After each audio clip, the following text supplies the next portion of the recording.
যারা বলে ভারতের কাছে দেশ বিক্রি, তাদের একটু বলতে চাই, বিক্রিটা করে কে দেশকে?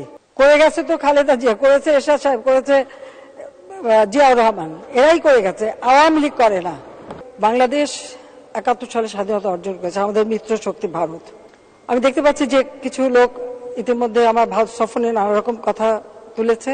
সেক্ষেত্রে আমি কয়েকটি কথা এখানে বলতে চাই যে বাংলাদেশের গণতন্ত্র ১৯৭৫ সালে জাতিপিতাকে হত্যার পর সংবিধান লঙ্ঘন করে অবৈধভাবে ক্ষমতা দখলে পালা শুরু হয়।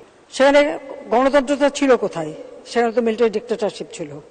মার্শাল ল দিয়ে একজন জেনারেল ক্ষমতায় আসেন এবং ক্ষমতায় এসে এরপর তারা রাজনীতিবিদ হন। তার আগে অবশ্য রাজনীতিতে গালি দিয়ে আসে এবং সেই সাথে সাথে দেশের যে উন্নয়ন, সে উন্নয়ন কিন্তু তারা কখনো করতে পারেনি, করেনি।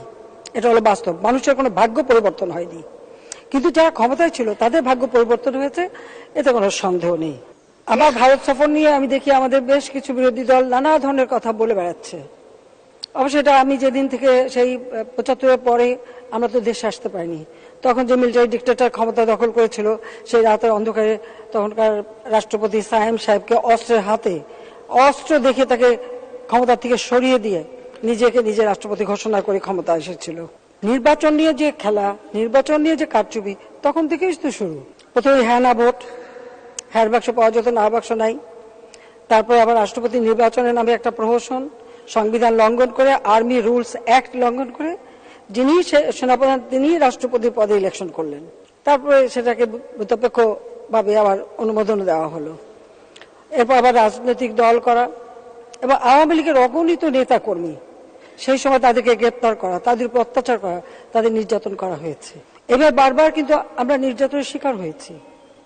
অথচ মাত্র ৩ বছর ৭ মাস সময় পেয়েছিলেন জাতিপিতা বঙ্গবন্ধু শেখ মুজিব স্বাধীনতার পর, যেখানে আমাদের মাথাপিছু আয় বোধহয় ৯৩ বা ৯৪ মার্কিন ডলার ছিল। তিনি তা ২৭৮ মার্কিন ডলারে উন্নীত করেছিলেন এবং বাংলাদেশের প্রবৃদ্ধি ৯ ভাগ পর্যন্ত তিনি উন্নীত করতে সক্ষম হয়েছেন, যা আজ পর্যন্ত আমরা অর্জন করতে পারিনি, কেউ পারিনি, কোন সরকার পারেনি।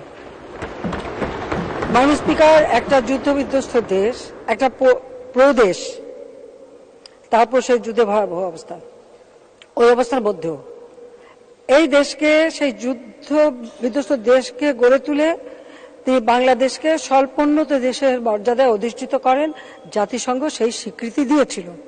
আমি জানি না পৃথিবীর আর কোন দেশ এই ধরনের বিপ্লবের পর এত বড় অর্জন এত অল্প সময় করতে পারে কিনা, কিন্তু জাতির পিতা বঙ্গবন্ধু শেখ মুজিবের মতো বলিষ্ঠ নেতৃত্ব ছিল বলে এটা সম্ভব হয়েছিল, এটা আমরা করতে সক্ষম হয়েছিলাম।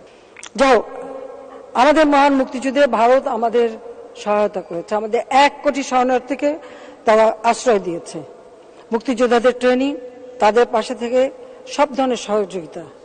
যখন পাকিস্তানি হানাদার বাহিনী গ্রামের পর গ্রাম জ্বালিয়ে পুড়িয়ে ছারখার করছে, ঘর বাড়ি সব পুড়িয়ে দিয়েছে, দেশটাকে একটা ধ্বংসস্তূপে পরিণত করেছে, গোলার ধান পুড়িয়ে দিয়েছে, কোনো কারেন্সি নোট ছিল না, কোনো রিজার্ভ ছিল না, সেই অবস্থা করে দিয়েছিল। ভারত আমাদের মিত্র শক্তি। মাননীয় স্পিকার, একটা কথা এখানে যারা বলে ভারতের কাছে দেশ বিক্রি, তাদের একটু বলতে চাই, পৃথিবীর কোন দেশে আছে যারা যুদ্ধ করেছে, বিপ্লব করেছে, যাদের মিত্র শক্তি সহায়তা করেছে? কোন মিত্র শক্তি কিন্তু আর সেই দেশের মাটি ছেড়ে ফেরত যায়নি, একমাত্র বাংলাদেশ ব্যতিক্রম।